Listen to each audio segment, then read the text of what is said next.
ब्रह्मा विष्णु गुरुर्देवो महेश्वरः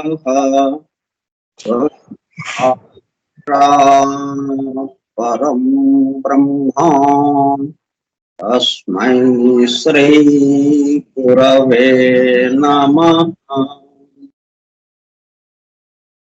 व्यासं वसिष्ठनमस्ते पौत्रमकल्मषम् पराशरात्मजं वन्दे सुखतातं तपोनिधिम्।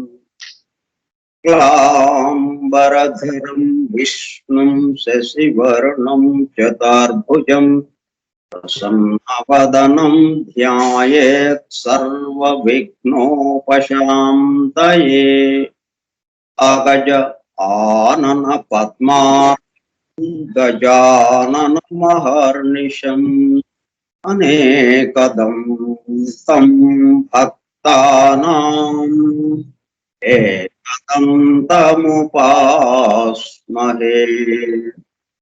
वक्रतुण्ड महाकाय कोटिसूर्यसमप्रभ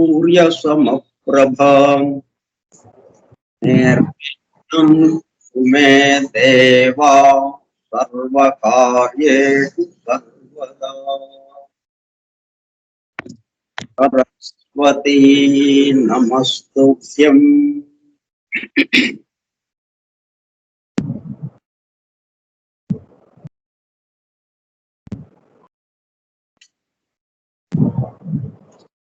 कामरूपिणी विद्यारम्भं करिष्यामि सिद्धिर्भवतु मे सदा। ॐ भूर्भुवस्सुवः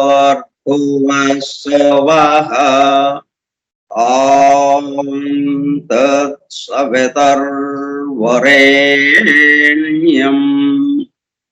भर्गो देवस्य धीमहि धियो यो नः प्रचोदयात्।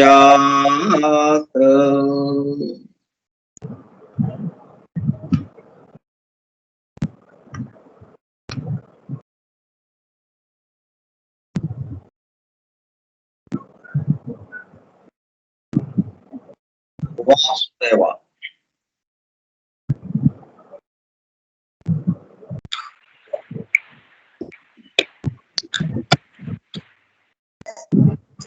సామాన్యంగా ఉన్న అభిప్రాయం ఏంటంటే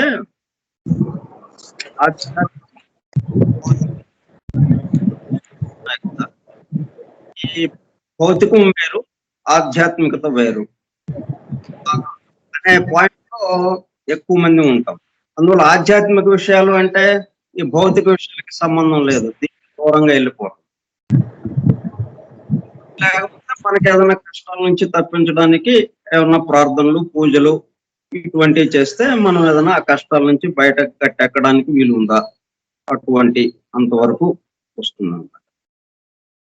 పూర్తిగా భౌతికం అంటే ఇంకా ఆధ్యాత్మిక విషయాలు పూర్తిగా దూరం పెట్టేసుకోవాలి. అది ఎంతవరకు అంటే మనం ఏమైనా రక్షించడానికి, మనకు ఏదైనా ఆపదలు కలిగినప్పుడు రక్షించడానికి అది ఏమన్నా ఉపయోగపడుతుందా అని అటువైపు చూడడం, అంతవరకే. కానీ మనం ఈ దివ్య జ్ఞానము ఎలా చెప్తుంది?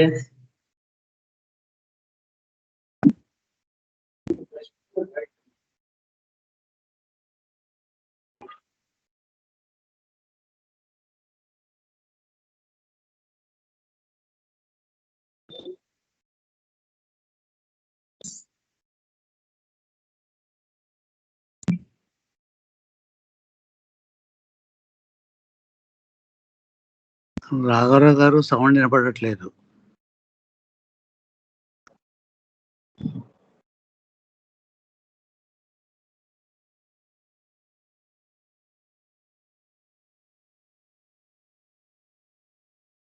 రాఘవరావు గారు, శాస్త్రి గారు సౌండ్ వినపడట్లేదు. ఫోన్ చేస్తారండి ఆయనకి. రాఘవరావు గారికి ఫోన్ చేస్తాను.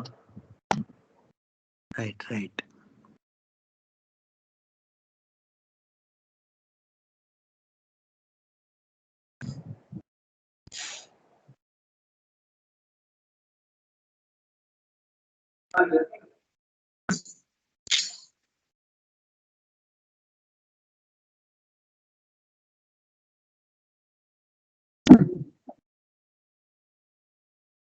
మధ్యలో బ్రేక్ వచ్చింది.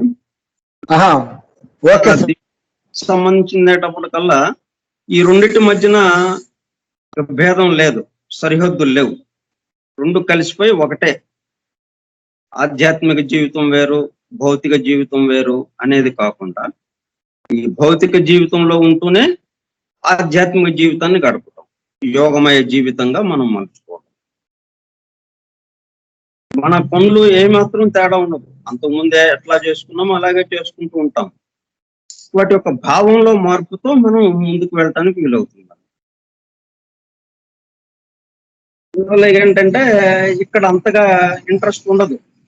ఎందుకు మనకి థియోసాఫికల్ సొసైటీ కానీ వాటి కార్యక్రమాలు కానీ ఆసక్తి ఎందుకు కలిగించట్లేదు ప్రజల్లో అంటే, ఈ భౌతికము ఆధ్యాత్మికము కలిపేస్తున్నాము ఇక్కడ.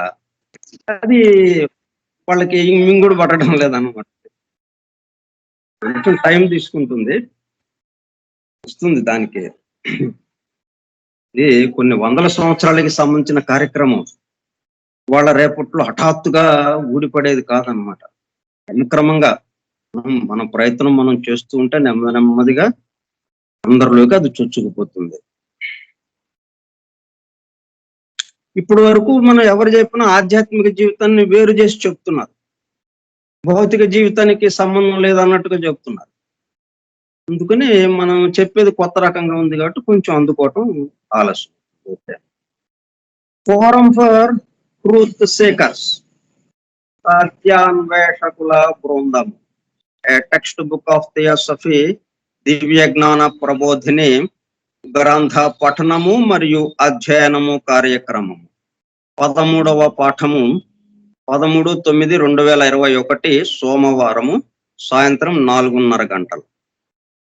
దివ్య జ్ఞాన ప్రబోధిని స్కైప్ గ్రూప్ లో సుదూర ప్రాంతాలలో ఎవరింట్లో వారు హాయిగా విశ్రాంతి తీసుకుంటూ ఏకకాలంలో ఒకేసారి ఏమి చేస్తున్నాము?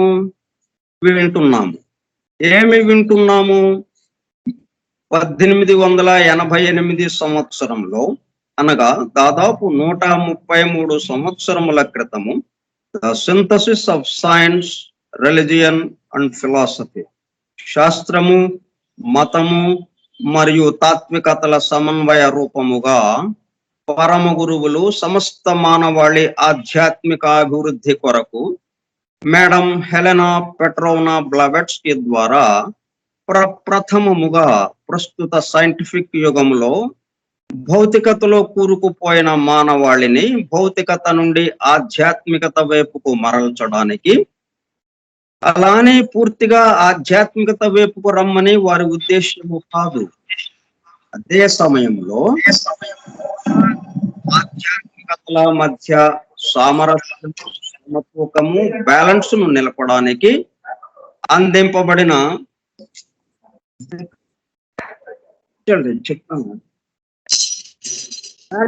ఓపస్ మహత్తర అద్భుత దివ్య జ్ఞాన గ్రంథము ద సీక్రెట్ డాక్టర్న్ కు గైడ్ బుక్ గా 1912లో అనగా దాదాపు 108 సంవత్సరముల క్రితము చార్లెస్ వెబ్స్టర్ లెడ్బేటర్ దివ్య జ్ఞానము గురించి సామాన్య ప్రజానీకమునకు కూడా అర్థమయ్యే పద్ధతిలో రచించిన ఏ టెక్స్ట్ బుక్ ఆఫ్ థియాసఫీ ఆంగ్ల గ్రంథము థియోసాఫికల్ సొసైటీ అంతర్జాతీయ అధ్యక్షులుగా పనిచేసిన శ్రీ సి జనరాజదాస గారి ఆజ్ఞతో శ్రీ గుంటూరు వెంకట సుబ్బారావు గారిచే దివ్య జ్ఞాన ప్రబోధిని పేరుతో ఆంధ్రీకరింపబడి 1942 సంవత్సరంలో అనగా దాదాపు 80 సంవత్సరముల క్రితము అడయారులోని ద థియోసాఫికల్ పబ్లిషింగ్ హౌస్ వారి ద్వారా ముద్రింపబడి తెలుగు భాష మాట్లాడే ప్రజలకు మేధావులతో సహా సామాన్య ప్రజానీకం దివ్య జ్ఞానము గురించి అవగాహన అండర్స్టాండింగ్ చేసుకుని దానిలో తెలిపిన విషయములను తమ నిత్య జీవితములో ఆచరణలోనికి తెచ్చుకొనుటకు వీలుగా అందుబాటులోనికి వచ్చిన గ్రంథరాజమును ఫోరం ఫర్ ట్రూత్ సీకర్స్ సత్యాన్వేషకుల బృందము ద్వారా నిర్వహింపబడుచున్న గ్రంథ పఠనము మరియు అధ్యయనము కార్యక్రమములో పోస్టర్ డోసుగా పఠిస్తూ అధ్యయనము చేయుచుండగా ఆ కార్యక్రమంలో పాల్గొని ఎలా వింటున్నాము? అత్యంత శ్రద్ధాసక్తులతో చెవియొగ్గి వినుచున్న అనగా ఒళ్ళంతా చెవులు చేసుకుని వినుచున్న ప్రియ సోదర శ్రోతలందరకు నమస్కారం.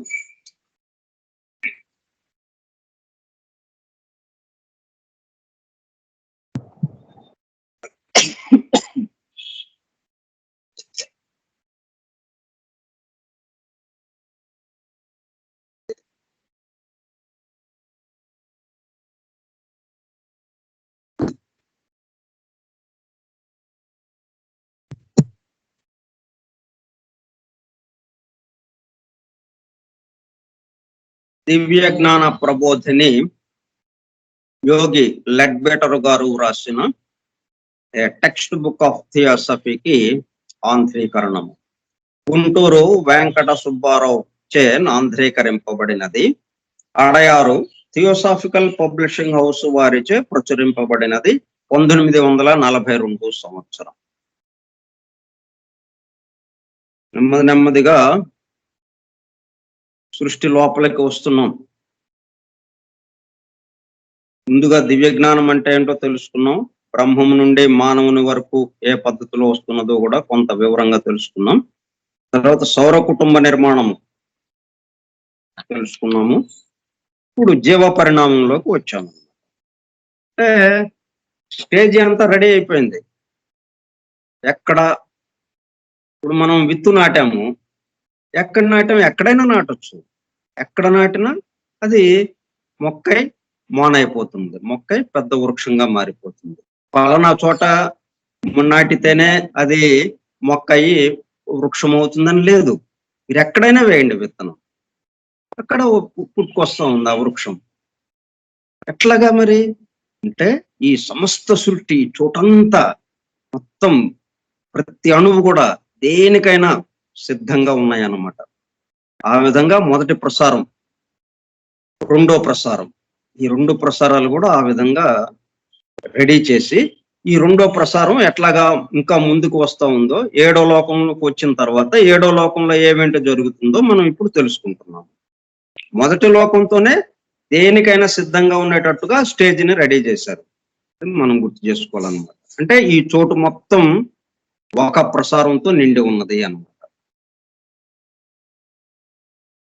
ఇక్కడ ఈ దేశం వేరు, ఆ దేశం వేరు, ఈ ప్రాంతం వేరు, ఆ ప్రాంతం వేరు. అది చాలా గొప్ప ప్రాంతం అండి. ఇది చాలా హీనమైన ప్రాంతం. అట్లాగా లేదు. మొత్తం మొదటి ప్రసారంతో నిండిపోయి ఉన్నది. రెండో ప్రసారంతో మొత్తం ఆక్రమించేసి రూపాలను నిర్మించేటట్టుగా చేసి ఇప్పుడు 3 వర్గులు, అంటే వర్గు అంటే సమూహం అన్నమాట. 7 వర్గులుగా చేస్తుంది. ముందు ఒక్కొక్క వర్గు గురించి మనం తెలుసుకుంటున్నాం.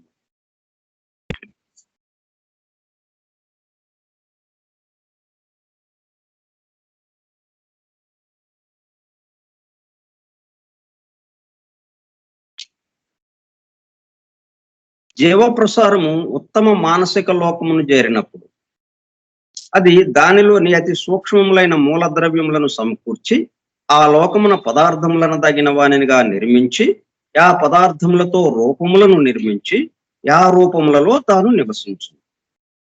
దీనికి ప్రథమ భౌతిక వర్గు, ద ఫస్ట్ ఎలిమెంటల్ కింగ్డమ్ లేక అభ్యాత్మ వర్గు అని పేరు.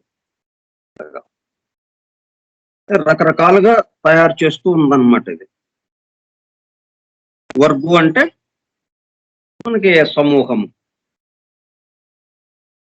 ఇవన్నీ ఎట్లా ఈ లోకాలన్నీ కానీ ఈ వర్గులు కానీ, అంటే 7 వర్గులుగా ఇది రూపాలని నిర్మిస్తూ ఉన్నది కదా. ఇవన్నీ ఎట్లాగా వస్తున్నాయి ఏంటి అని అంటే, మనకి ఇప్పుడు టీవీ ఆన్ చేసి రిమోట్ పట్టుకుని టకా టకా నొక్కుతుంటాం. ఛానల్స్ మారిపోతుంటాయి. మనకి ఇష్టమైన ఛానల్ ఏదో పెట్టుకుంటాం, కాసేపు చూస్తాం, ఇదొద్దు ఇంకో ఛానల్, ఇంకో ఇక్కడ క్లిక్ చేయగానే రిమోట్ లో ఇంకో ఛానల్ వచ్చేస్తుంది. ఇన్ని వందల ఛానల్స్ ఎక్కడున్నాయి ఇవన్నీ? ఆ ఛానల్ కోసం మనం ఛానల్ దగ్గరికి వెళ్ళామా, లేకపోతే ఛానల్ మన దగ్గరికి వచ్చిందా? లేదు. నిండు ఉన్నది ఇక్కడ. ఏది కావాలంటే అది మనకి రెడీగా ఎదురుగా వస్తుంది. మన ఎదురుగా మనం ప్రత్యక్షం అవుతాం. ఏది కావాలంటే అది. అది ఎట్లా సాధ్యమైంది? మనం టీవీని కొనుక్కున్నాం, రిమోట్ని కొనుక్కున్నాం. ఆ టీవీకి సంబంధించినటువంటి ఆ ఛానల్స్, వాటి నుంచి ప్రసారాలు అయ్యే విధానం, ఇవన్నీ కూడా మనకి తెలుసు కాబట్టి ఇక్కడ ఇలా జరుగుతూ ఉంది. మరి ఈ లోకాలు కూడా అలాగే ఉన్నాయి. మానసిక లోకం మన క్లిక్ చేయగానే మానసిక లోకం ఎదురుగా ఉంటుంది. మానసిక లోకంలో ఉంటాం. మన చుట్టూ మానసిక లోకం ఉంటుంది. మన చుట్టూ ఆ ఛానల్ ఉన్నట్టుగా. కానీ దానికి సంబంధించిన ఆపరేటర్స్ మన దగ్గర లేదు. అందువల్ల మనకి అందుబాటులో లేదు. అందుబాటులో లేదని మనం లేదని చెప్పడానికి లేదు కదా. చూసిన వాళ్ళు ఉన్నారు. దివ్య దృష్టితో ఆ మొత్తాన్ని అనుభూతి చెందిన వాళ్ళు ఉన్నారు. వాళ్ళు చెప్తే వింటున్నాం మనం ఇప్పుడు. ఇప్పుడు రాబోయే కాలంలో కొన్ని ఒక 100-200 సంవత్సరాలు పోతే వాటిని కూడా మనం రిమోట్ తో తెలుసుకునే ఇది వస్తుంది. ఆ రోజులకు జ్ఞానం పెరిగి, విజ్ఞానము సైన్స్ పెరిగి ఇట్లా కూడా వస్తుంది అనమాట. అయితే సో ఇప్పుడు ఏంటనమాట, ఈ మొత్తం ఒకటే ఇదిగా ఉన్నది. ఒక ప్రసారము, ఒక మూర్తి నుంచి ఒక వ్యక్తి ఒకడు ఉన్నాడు. ఆయన 3 మూర్తులుగా మారాడు. 3 మూర్తుల నుంచి 3 రకాల ప్రసారాలు వస్తుంటే ఏమేమి మార్పులు జరిగినాయో ఇప్పుడు చూస్తున్నాము. ఇది బాగా అర్థం కావాలన్నమాట మనకి. ఎందుకు ఎక్కువగా దీని మీదే చెప్తున్నాము అంటే, ఇది అర్థం కాకపోవటం వల్ల మనకి ఇంత విభేదం, ఇంత అనేకత్వం, ఒకదానికి ఒకటి సంబంధం లేనట్టుగా మనకి కనిపిస్తూ ఉంది. ఇది బేసికల్ గా మూలంగా ఇదంతా ఒకే ప్రసారముగా వచ్చినది. ఒక మూర్తి నుంచి, ఒకళ్ళ నుంచి 3 మూర్తులుగా మారి 3 ప్రసారాలుగా వచ్చినవి. 3 జీవ ప్రసారాలు ఇక్కడ ఉండటం వల్ల ఇవన్నీ మనకి తెలుస్తూ ఉన్నాయి. ఇట్లా ఆ ఏకత్వానికి వెళ్ళటానికి మనకి దగ్గర దారి అవుతుంది అనమాట. ఇట్లాగా మనం అండర్స్టాండింగ్ చేసుకోవడం వల్ల, అవగాహన చేసుకునడం వల్ల. మనకి ఇక్కడ సాధనలు ఏమి లేవు.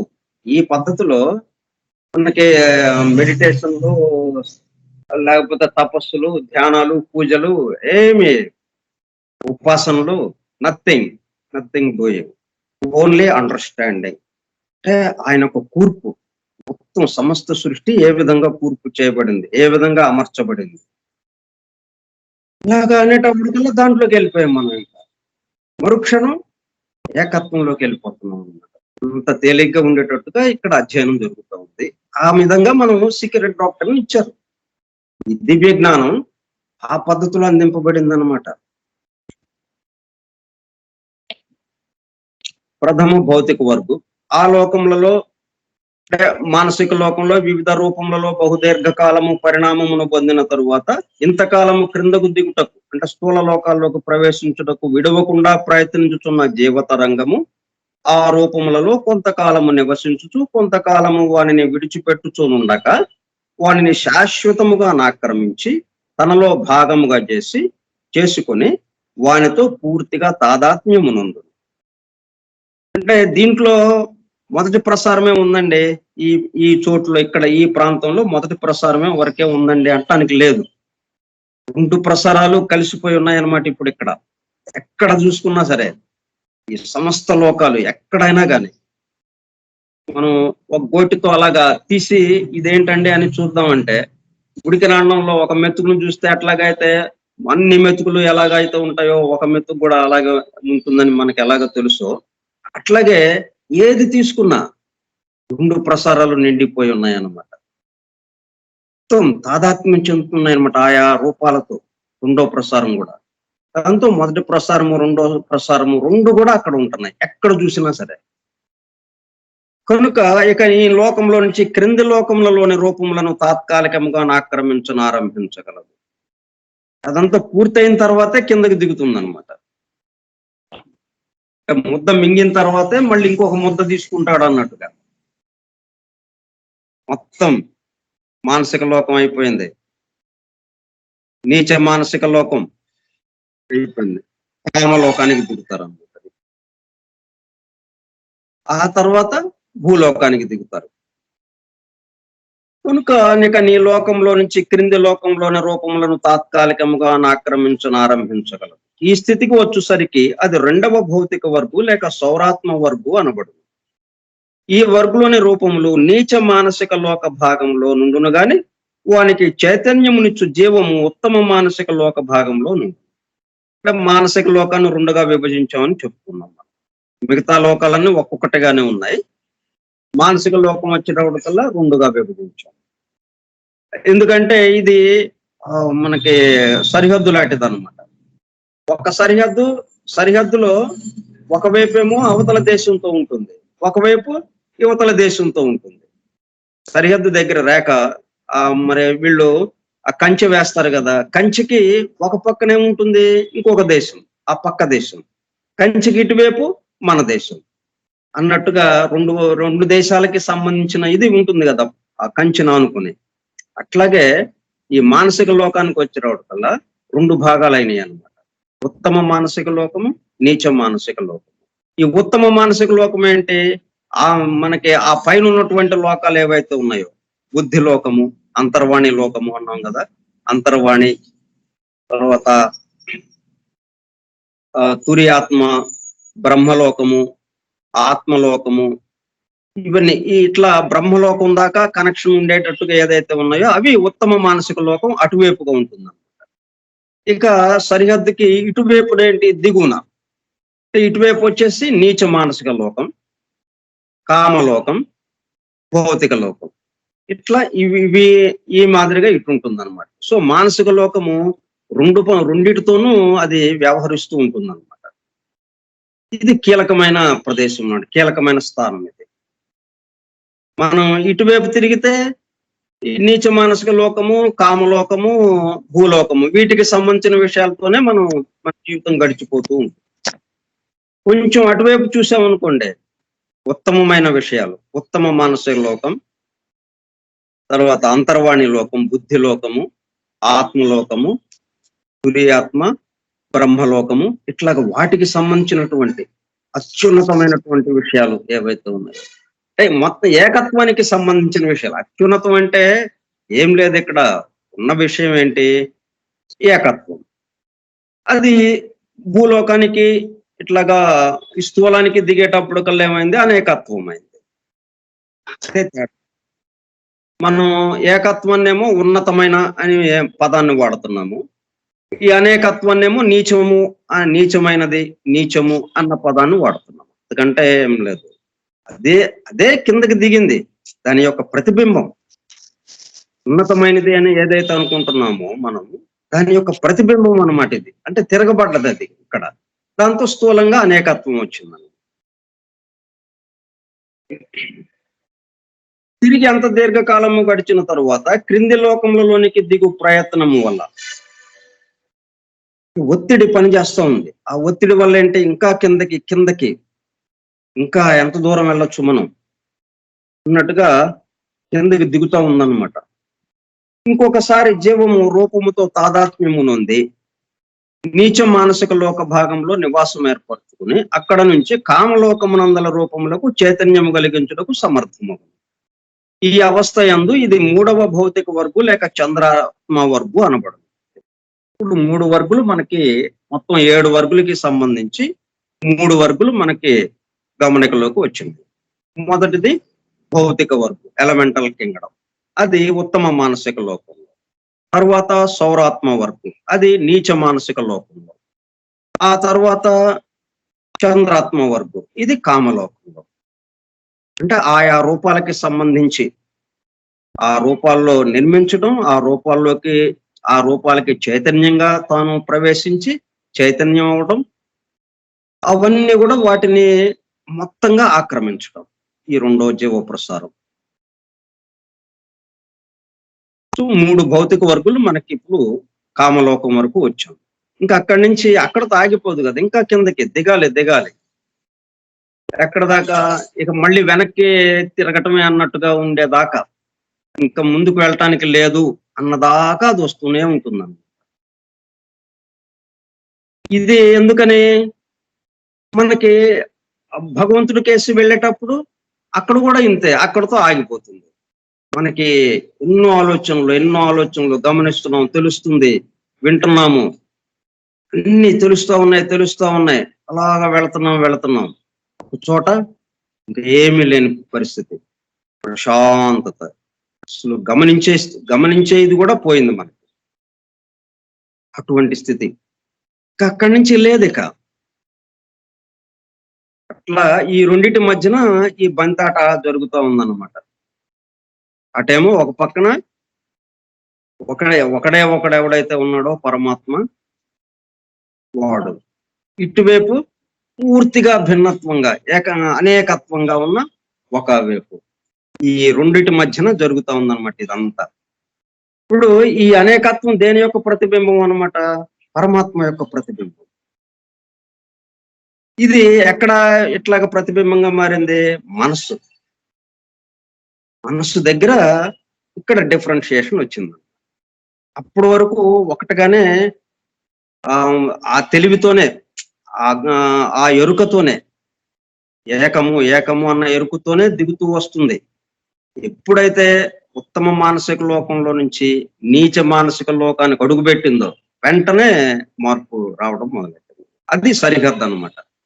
మనకి ఒక చిన్న నీటి కుంట కానీ, లేకపోతే ఒక కాలువ, లేకపోతే పెద్ద చెరువు, ఆ ఒడ్డునే ఒక చెట్టు ఉంటుంది. ఆ చెట్టు ఉంటే అప్పుడు మనకి దీంట్లో ప్రతిబింబం ఎలా కనిపిస్తుంది? ముందు కింద కాండ భాగం, వేరు భాగానికి సంబంధించింది ముందు పైన కనిపిస్తుంది నీటిలో. తర్వాత ఈ శాఖలు ఇవన్నీ ఉన్న ఈ చిటారు కొమ్మ ఏదైతే ఉందో అది అట్టడుగున కనిపిస్తుంది. మనకి బయట ఎలా కనిపిస్తుంది? చిటారు కొమ్మేమో పైన ఉంది, ఇక్కడ చూస్తే చిటారు కొమ్మ కింద ఉంది. ఆ పద్ధతిలో ఉందన్నమాట ఇప్పుడు ఈ పరమాత్మ, ఈ భౌతిక లోకం, అనేకత్వం. ఎక్కడ ఇది ఈ బింబము ఎక్కడ మొదలైందనమాట? ఈ మానసిక లోకం దగ్గర మొదలైంది. సో ఇప్పటికి 3 వర్గులు వచ్చినాయి.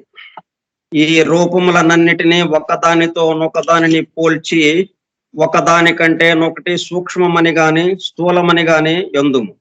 కానీ అవన్నీను కూడా మనకి పృథ్వీ లోకంలో తెలిసిన ఏ వస్తువు కంటేనైనను అత్యంత సూక్ష్మమైనవి. అంటే కామలోకం వరకు ఏమాత్రం మన పంచేంద్రియాలకి అందేటట్టుగా ఉండదన్నమాట. పంచేంద్రియాలకి అందాలి అంటే అది స్థూలానికి రావాలి, భౌతికానికి రావాలి. స్థూలానికి వస్తేనే మనకి అందుబాటులోకి వస్తుంది. సూక్ష్మంగా ఉంది అంటే మనం దాన్ని తెలుసుకునే కావాల్సినటువంటి అతీంద్రియ శక్తులు ఏవైతే ఉన్నాయో, మనలో గుప్తంగా ఉన్నటువంటి శక్తులు ఏవైతే ఉన్నాయో వాటిని మనం అభివృద్ధి చేసుకోవాల్సిన అవసరం ఉందండి. అంటే వాటి కోసమని మనం ఏమి వెంపర్లాడక్కర్లేదు. ఈ పద్ధతిలో మనం వెళ్తుంటే అవి ఆటోమేటిక్ వస్తాయి. దివ్య దృష్టి మన దగ్గరికి నడిచొస్తుంది. చూడండి చక్కగా ఇవన్నీ మొత్తం ఈ సూక్ష్మ లోకాలన్నిటిని చూడండి అని వస్తుంది. ఎప్పుడు మనం ఈ అవగాహన ద్వారా సెల్ఫ్ రియలైజేషన్ త్రూ సర్వీస్, మన 24 గంటల జీవితం చుట్టూ ఉన్న వాళ్ళ కోసం, ఈ దైవం కోసం, దైవం ఆఫీసులో నేను ఒక పనిముట్టుగా ఒక సేవకుడిగా చేస్తున్నాను నేను అన్న భావనతో మన జీవితాన్ని గడుపుతుంటే ఇవన్నీ అప్రయత్నంగా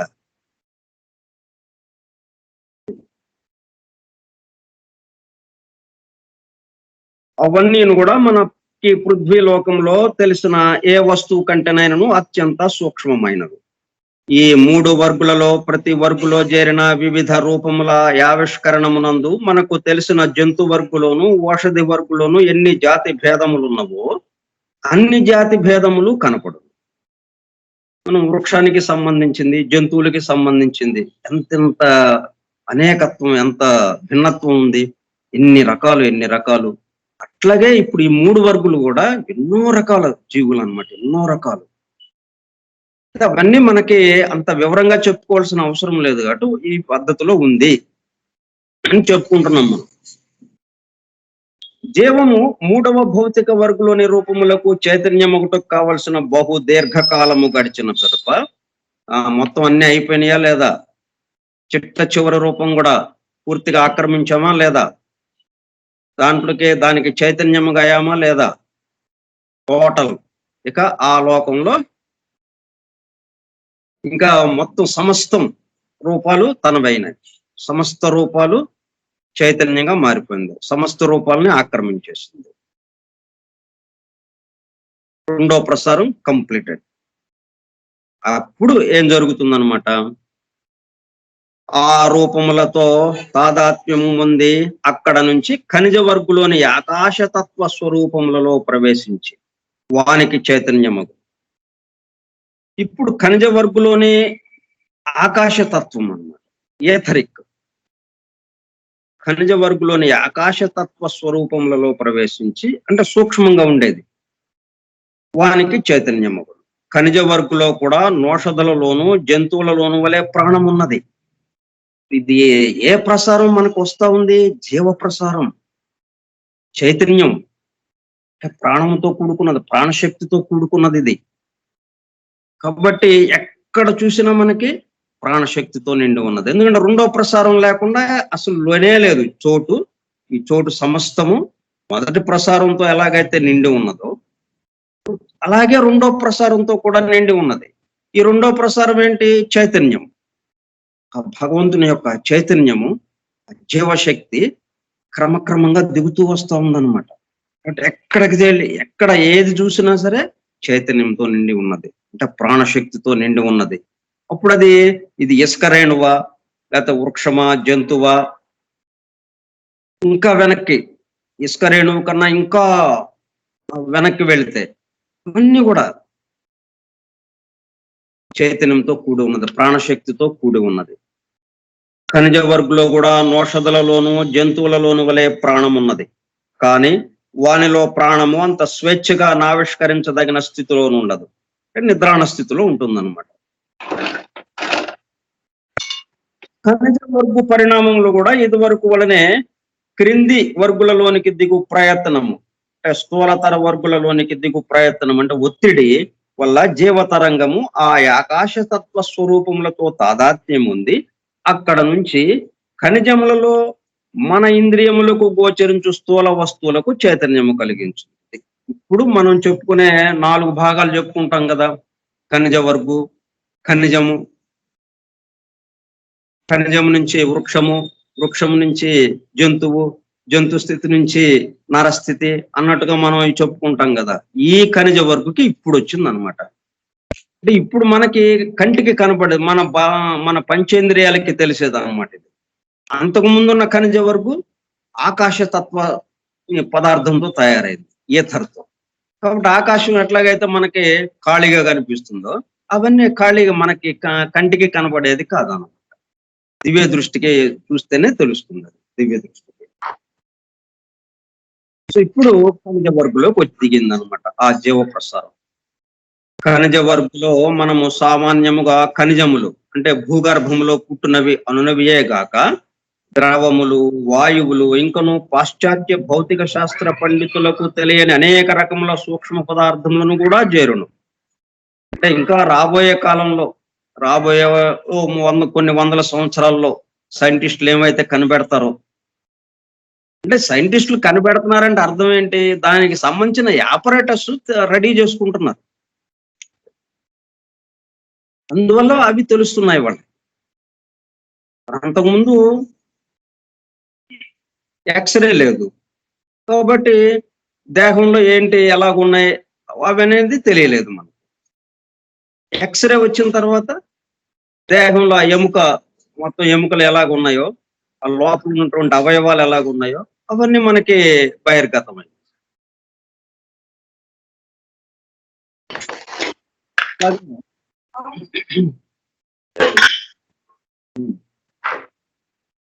ప్రోగ్రామ్ తీసుకో.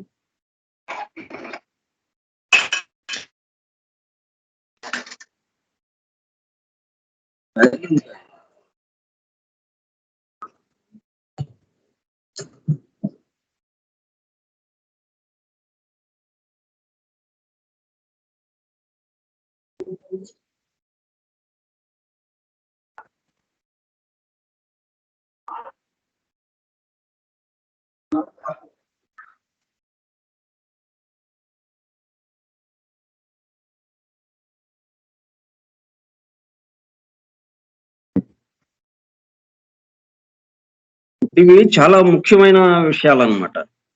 వీటి పట్ల అవగాహన లేకపోవడం వల్ల మనకి అనేకత్వం కలుగుతా ఉంది. ఆ అనేకత్వంతో ఏకత్వాన్ని దర్శించలేకపోతున్నాం మనం. ఏకత్వాన్ని దర్శించండి దర్శించండి అంటే ఎట్లా దర్శిస్తాం మనం?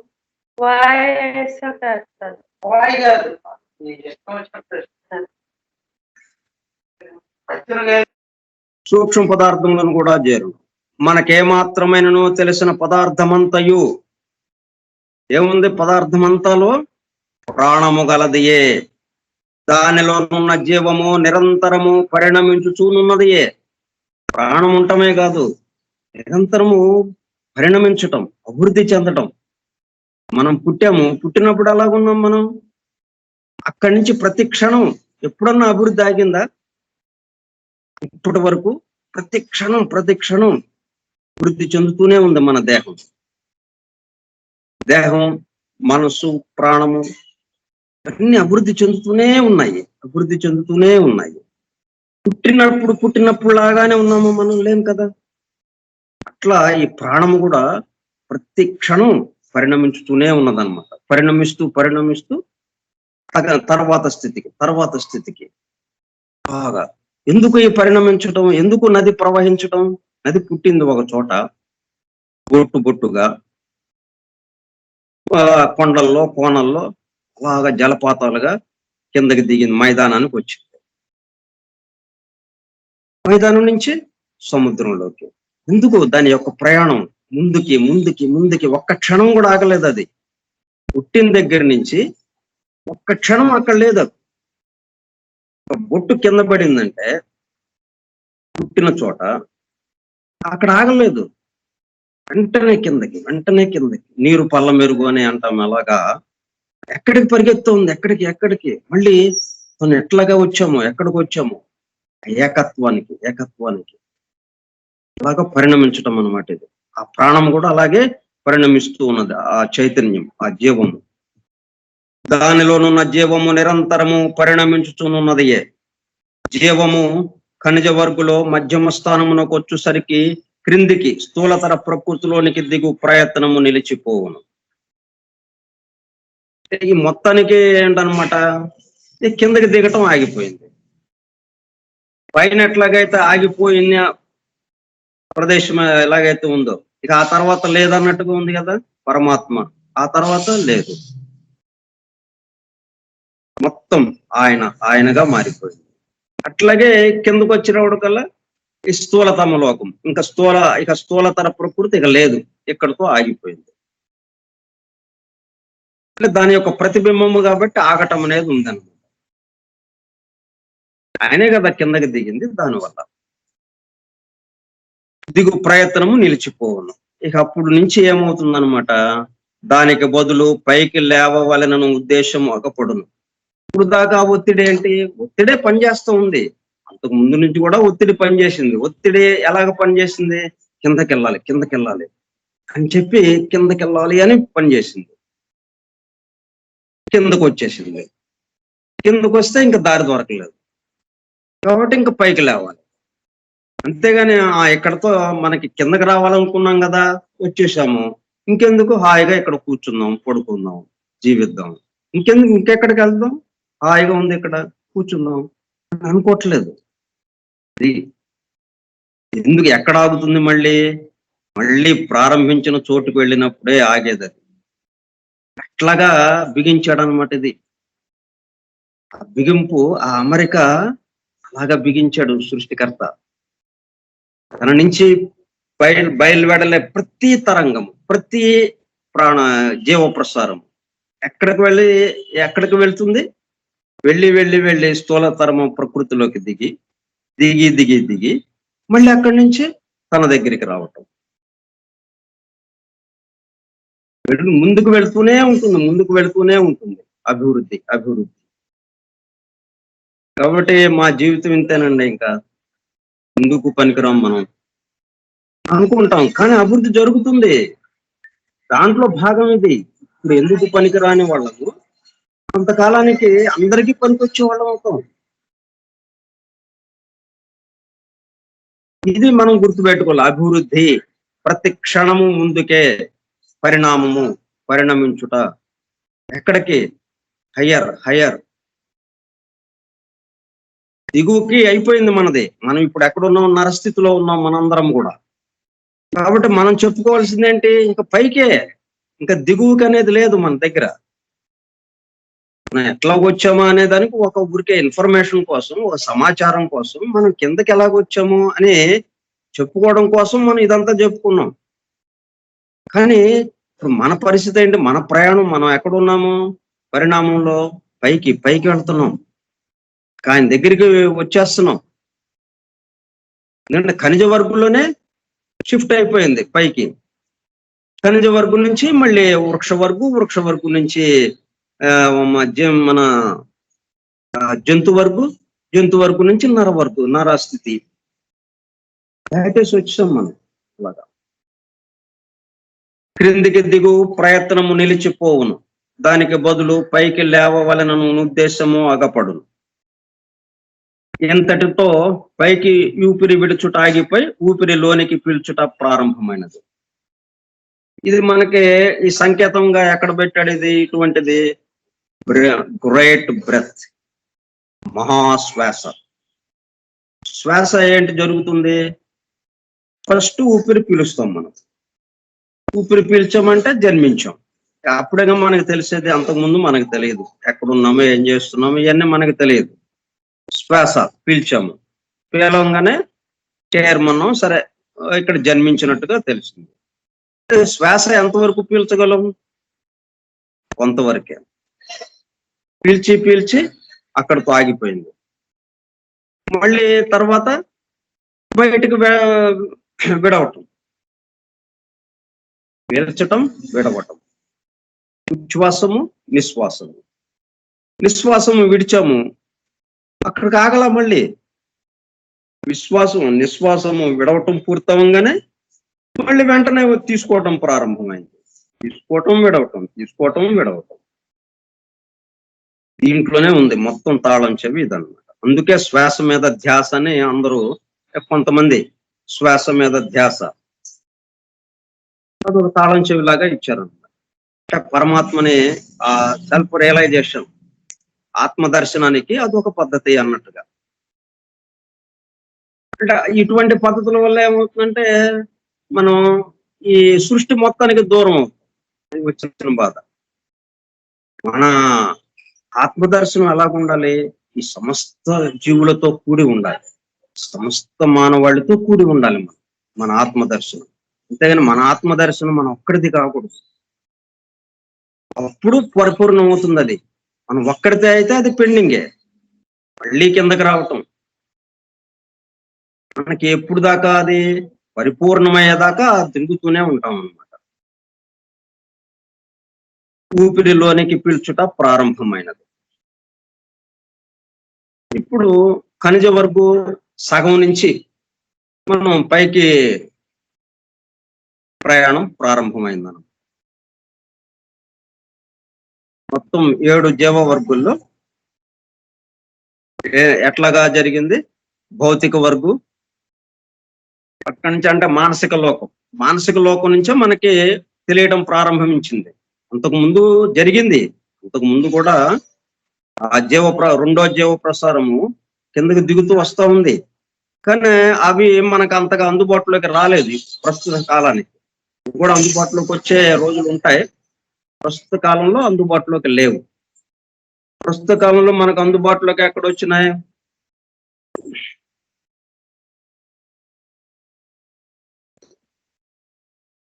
ఉత్తమ మానసిక లోకంలో అందుబాటులోకి వచ్చింది. అక్కడి నుంచి నీచ మానసిక లోకం, ఉత్తమ మానసిక లోకంలో భౌతిక వర్గు, నీచ మానసిక లోకంలో చంద్రాత్మ వర్గు, సౌరాత్మ వర్గు, కామలోకంలో చంద్రాత్మ వర్గు, ఆ తర్వాత ఖనిజ వర్గులోకి వచ్చిందన్నమాట. ఖనిజ వర్గులో నుంచి మళ్ళీ పైకి, అంటే ఇక్కడ ఖనిజ వర్గు సగం,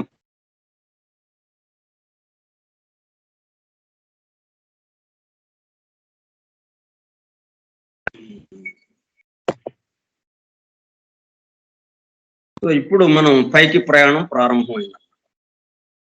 అంటే రైలు, అందుకే మనకి వీటికి సంబంధించే పేర్లు పెట్టుకుంటూ ఉంటాం.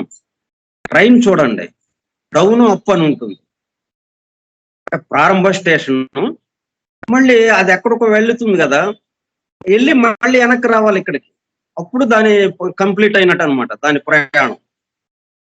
అందుకని దాన్ని ఏమంటాం? డౌన్ అంటాం, అప్ అంటాం. ఒకవైపు ప్రయాణాన్ని ఏమో డౌన్ అంటాం, ఇంకొక వైపు ప్రయాణాన్ని అప్ అంటాం. అంత తమాషం చూడండి. అంటే ఇప్పుడు ప్రారంభ స్టేషన్ ఉంది కదా, ఇది ఎక్కడ ప్రతి రైలు కూడా ఒక చోట ప్రారంభం అవుతుంది, ఒక స్టేషన్ నుంచి. అంటే ఆ స్టేషన్ కి సంబంధించిన బాధ్యతతో అది తిరుగుతూ ఉంటుంది అనమాట. దాంట్లో ఉన్న ఎంప్లాయీస్ కానీ, ఆ ఇంజన్ కానీ, ఆ పెట్టెలు కానీ, అవన్నీ ఆ స్టేషన్ కి సంబంధంగా ఉంటుంది బాధ్యత. మిగతా స్టేషన్లకి ఆ బాధ్యత ఉండదు. ఆరిజన్ అదన్నమాట. ఆ రైలు యొక్క ఆరిజన్ అక్కడ ఉంది, ఆ స్టేషన్ బయలుదేరింది దాన్ని ఏమంటున్నాం? డౌన్ అంటున్నాం. కిందకి వెళ్ళిపోయి ఒక చోట ఫ్రమ్ మద్రాసు ఆరిజిన్ స్టేషన్ అందాం, ఆరిజినేటింగ్ స్టేషన్ ఒకటి ఉంటుంది. మద్రాసు నుంచి హైదరాబాద్ వచ్చేసింది, ఇది డౌన్. హైదరాబాద్ వచ్చి ఆగిందా ఆ రైలు? కాలా. మళ్ళీ ఇమ్మీడియట్ గా మద్రాసుకు బయలుదేరింది. అక్కడి నుంచి ప్రయాణికులను దించింది ఇక్కడ. 1 గంట 2 గంటలు లేకపోతే ఒక పూట అక్కడ ఉంటుంది. ఉండి మళ్ళీ హైదరాబాద్ నుంచి టు మద్రాసు. ఇప్పుడు ప్రయాణాన్ని ఏమంటున్నాం? Up, down, up. ఇంత ఇది కూడా ఇక్కడ ఈ జీవ ప్రసారాలు డౌన్ అయింది, స్థూలతమ దీనికి వచ్చేసింది. వచ్చిన తర్వాత ఇంకా అక్కడి నుంచి ఏంటి? మళ్ళీ ఆరిజినేటింగ్ స్టేషన్ ఏదైతే ఉందో అక్కడికి మళ్ళీ ప్రయాణం బయలుదేరింది. ఖనిజ వర్గు సగం స్థితి నుంచి ప్రయాణం అలాగా మార్పు చెందిందన్నమాట. ఈ విషయాలు మనకి బాగా అండర్స్టాండింగ్ అయితే ఎంతో అనుభూతి. ఇక్కడ ఏది చూసినా కానీ మనకి ఇంకేం కనిపిస్తుంది? స్వామి మొత్తం అంతర్యామి కనిపిస్తుంటాడు అన్నమాట.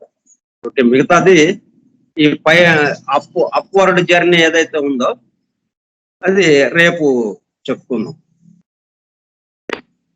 వాళ్ళ కొద్దిగా విశ్రాంతి తీసుకుందాం. డౌన్కి వచ్చేసాం, పూర్తిగా డౌన్ అంటే హైదరాబాద్ వచ్చేసినట్టుగా.